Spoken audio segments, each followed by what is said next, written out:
구독자 여러분 안녕하세요. 박쌤입니다. 또 한 주는 어떻게 보내셨나요? 행사가 많으셨죠. 어린이날도 있었지, 어버이날도 있었지, 뭐 또 이제 돌아오는 주에는 또 스승의 날도 있고 5월은 참 여러 가지로 지출이 많은 시기가 아닌가 싶습니다. 물가는 오르고 안 오르는 거 월급밖에 없지 않을까라는 생각을 해봅니다. 예. 어쨌든간 이제 지난주에 이제 구장입니다. 어쨌든 자궁은 필요 없잖아요. 이거는 지금 현대 우리나라 의사 선생님들도 많이 하는 얘기죠. 얘기 또 아실 거예요. 이래가지고 필요 없으니까 그냥 드러냅시다라고 얘기를 하죠. 되게 슬픈 얘기예요. 어쨌든 미국에서도 이랬나 봅니다. 80년대에도.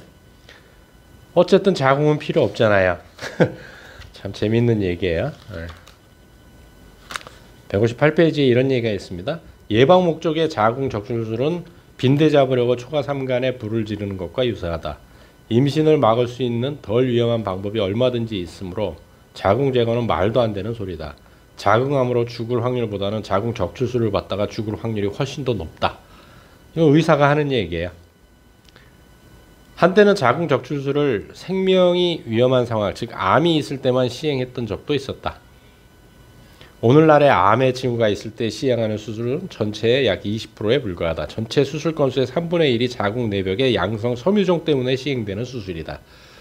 이게 양성 섬유종이라는 게 뭐냐면 근종을 얘기를 하는 거죠. 25살 이상인 전체 여성 4명 중 1명은 그런 종류의 종양을 가지고 있지만 대부분 사람에게 아무런 증상도 나타나지 않으며 폐경기가 시작되면 종양은 없어진다.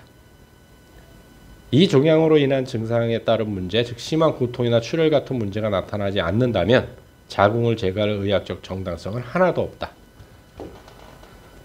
그러니까 뭐 조금 불편하다고 자꾸 드러내고 하시면 안 된다라는 얘기예요. 의학적 정당성이 하나도 없다고 얘기를 하지 않습니까? 그래서 뭐 165페이지에 맨델존 박사님께서 편지 온 게 또 나와요. 71년도에 자궁 전체를 드러냈습니다. 3개월이 지나자 제 남편은 제가 이제 여자가 아니라며 다시는 저에게서 만족을 얻을 수 없을 것 같다고 말했습니다. 뭐 이런 얘기들 쭉 나오죠. 저는 40살이고 남편은 43살입니다. 비참하다고 이렇게 편지를 보낸 거예요. 또 하나는 뭐 30대에 자궁을 완전히 드러냈습니다. 뭐 이런 편지들. 그래도 용기 있는 여성들이죠. 이렇게 보내가지고 자기 마음을 얘기를 할 수 있는. 안 보낸 사람들이 더 많겠죠. 또 10장에서는 또 아주 재밌는 얘기가 나와요. 남편이 사랑하는 것은 환자분이지 유방이 아닙니다라고 얘기를 하네요. 그러니까 또 유방 또 절제술 얘기를 하는 것 같아요. 173페이지에 이제 아직도 많은 외과 의사들이 외관을 끔찍하게 손상시키고 환자의 몸을 쇠약해지게 만드는 호스테드식 근치적 유방 절제술. 근치적 유방 절제술이 뭐냐면 암이 생긴 유방과 가슴 근육, 겨드랑이의 림프절까지 유방 주위의 모든 조직을 제거하는 수술법을 근치적 유방 수술 절제술이라고 합니다. 를 계속 시행하고 있다. 이 수술법의 생존율이 덜 근치적인 수술보다 높지 않다는 압도적인 증거가 있는데도 말이다. 그렇게 수술 안 하는 게 이렇게 수술하는 게 그렇게 안 하는 것보다도 높지 않은데도 그렇게 수술을 한다는 얘기예요. 그러니까 불필요한 수술을 한다는 거죠. 여기 얘들이 너무 많아요. 그래서 이걸 뭐 다 해드리기는 좀 그렇고 이런 얘기들이 쭉 나옵니다. 그래서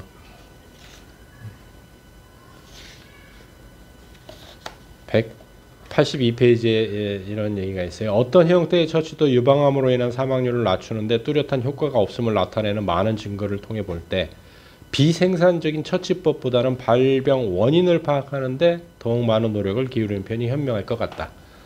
노상 제가 말씀드리는 부분 아니에요. 의사들에게는 질병을 예방하는 일에 관심을 가질 만한 동기가 거의 또는 아예 없으므로 의료 분야에서 이런 종류의 노력을 기울여 주기를 바라는 것은 의미가 없는 일 같다.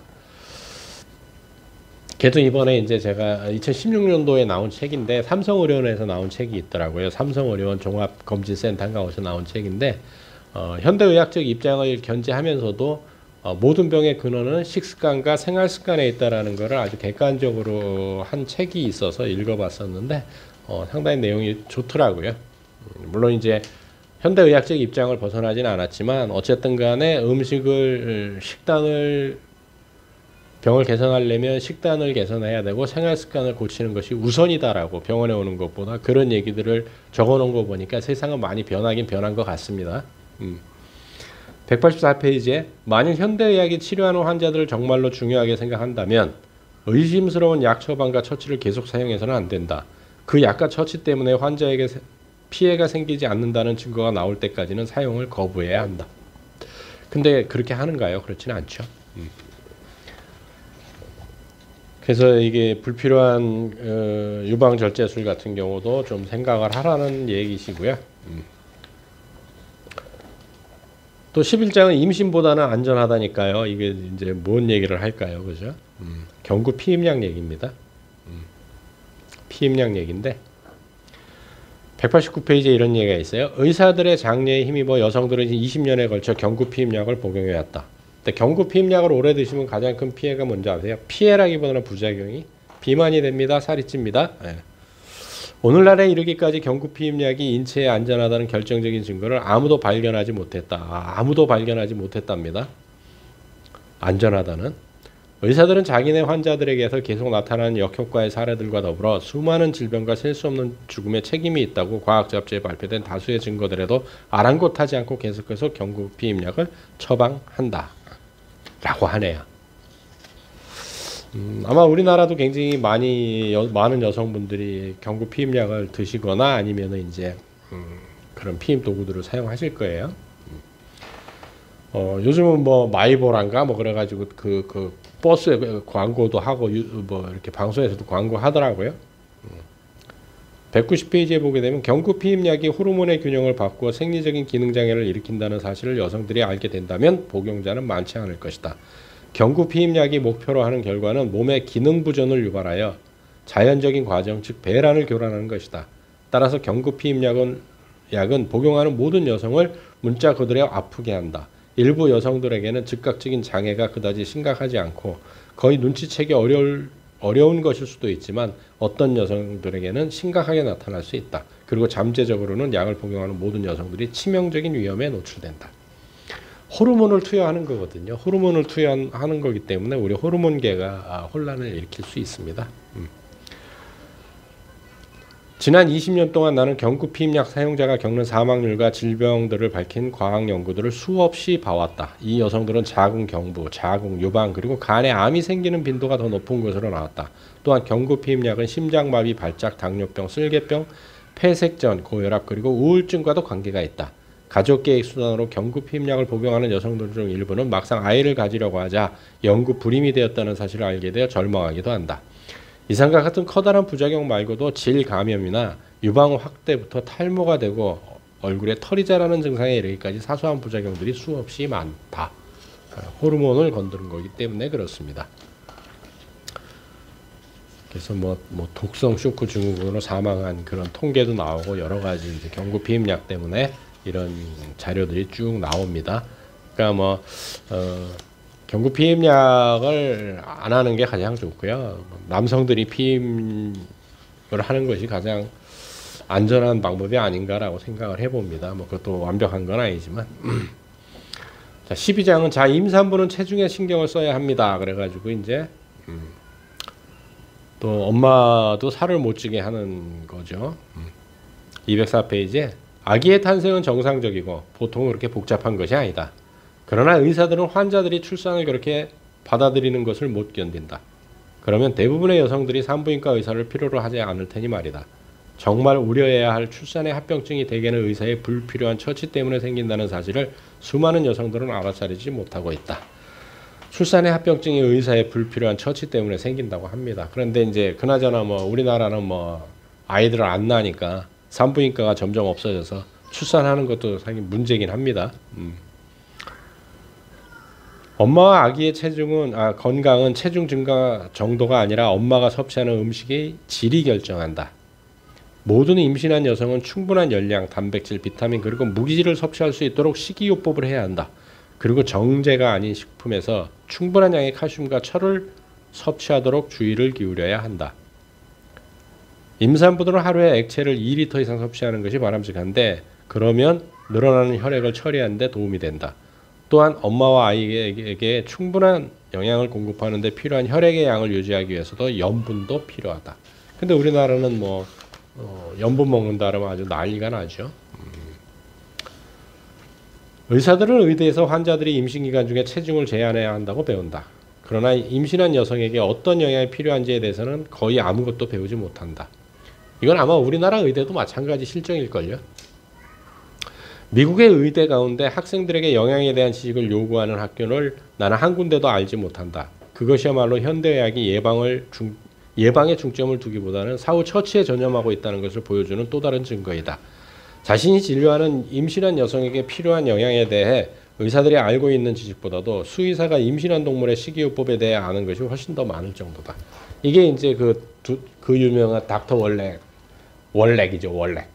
닥터 월렉 수의사인데 그분이 지은 책이 이제 죽은 의사는 거짓말하지 않는다. 그래서 유명한 농구 선수들 뭐 얘기 나오고 막 하는데 결국 뭐 1달러 뭐 50센트만큼 뭐 셀레늄을 먹였으면 사는데 뭐 이런 얘기들 굉장히 많이 나오죠. 그러니까 충분한 영양을 섭취해야 되는 거죠. 산부인과 의사는 독단적으로 체중 제한 기준을 적용해서 문제의 원인을 제공해 놓고도 막상 실제로 문제가 생기면 즉시 산모에게 유도분만을 권함으로써 더 많은 문제를 만들어낸다. 그렇게까지 했는데도 출산이 제대로 진행되면 제왕절개 수술로 아이를 낳게 하는 방법으로 수입을 올린다. 나는 현대의학의 진료 과정에서 이런 경우를 수없이 지켜봤다. 의사는 산모에게 체중을 제한하게 해서 자신이 개입할 기회를 스스로 만들어낸다. 연구 결과들에 따르면 저체중 아이를 출산한 엄마들의 절반가량이 합병증을 경험하지만 정상 체중인 아이를 낳은 엄마들의 약 10%에서만 합병증이 나타난다고 한다. 잘 드셔야 돼요. 두 사람의 생명이 유지돼야 되는데 무슨 뭐 살이 찌면 좀 어떻습니까? 많이 드시고 아이도 건강하고 엄마도 건강한 게 가장 중요한 거죠. 209페이지에 저체중으로 출생한 아이들에게는 여러 가지 고통스러운 증상이 나타난다. 실제로 나는 진료하면서 매일같이 그런 경우를 봐왔고 통계치도 그런 사실을 입증한다. 이분이 소아과 전문입니다. 저체중 아이가 생후 28일 안에 사망할 확률은 정상 체중 아기의 30배에 달한다.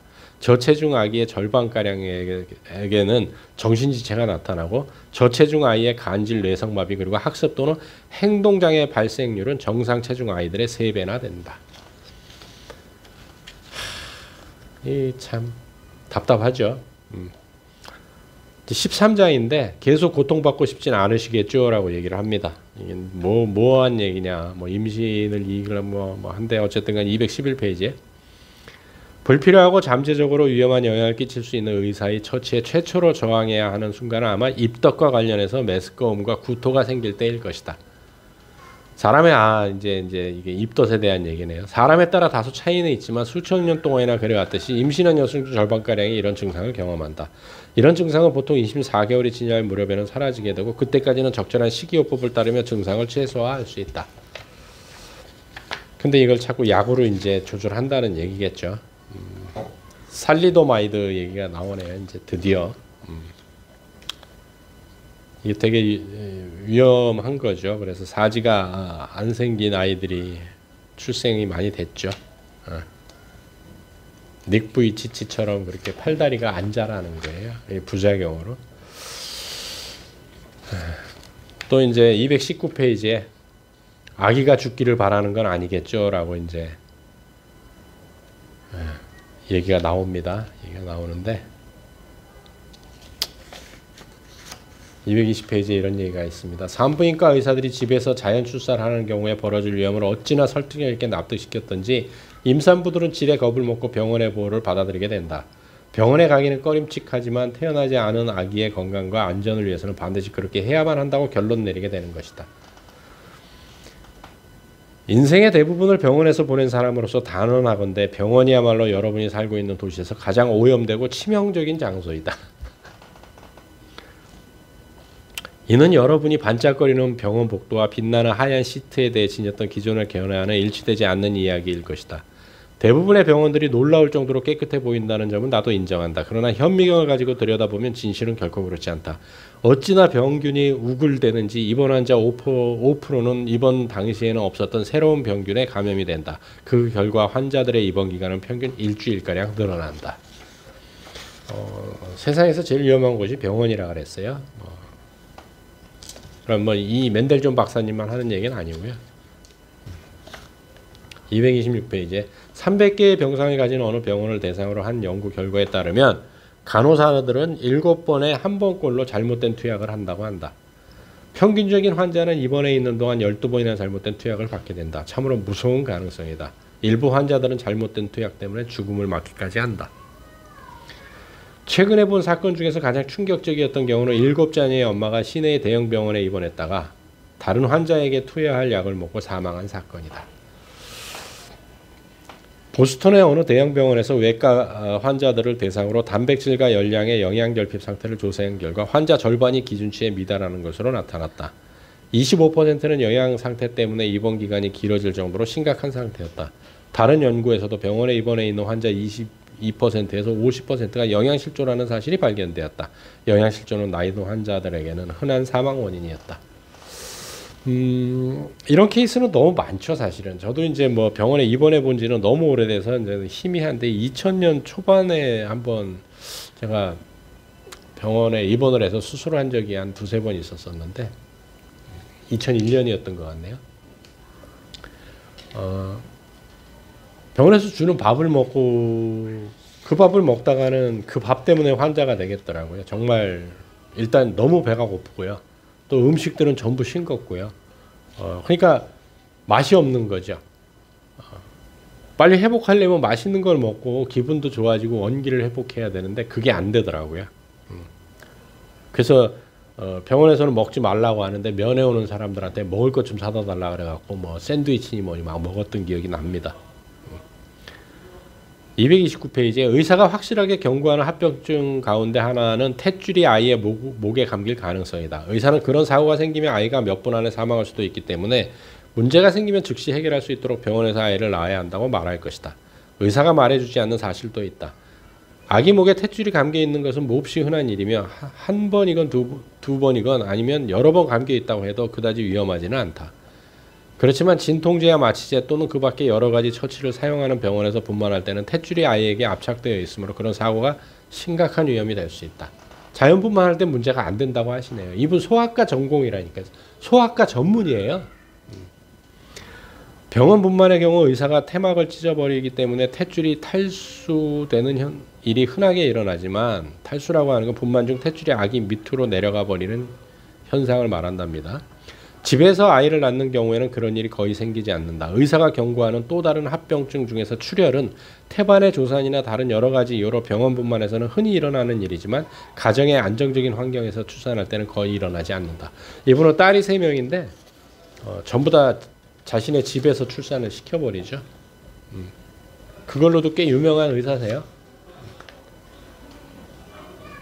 230페이지에 현대의학은 위기지향적이기 때문에 위기가 없으면 스스로 만들어낸다. 이러한 나의 주장에 가장 들어맞는 분야가 바로 미국의 산부인과 진료이다. 산부인과 병원 진료의 거의 모든 단계가 의사들이 마구잡이로 병을 만들어낼 수 있게 하는 원천이 된다. 일단 병을 만들어내고 난 다음에는 의사가 마음대로 개입할 수 있게 되는 것이다.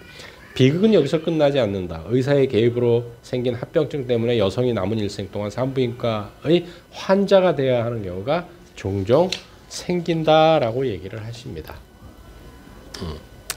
어떠세요? 좀 얘기를 좀 들어보시니까 좀 끔찍하시죠? 그러면서 오래돼서 기억은 안 나시겠지만 출산할 때 병원 다니던 기억들 뭐 이런 생각들이 나실 수도 있고요. 또 뭐 최근에 뭐 출산을 하신 분들은 더더욱 생생하게 기억할 수 있겠네요.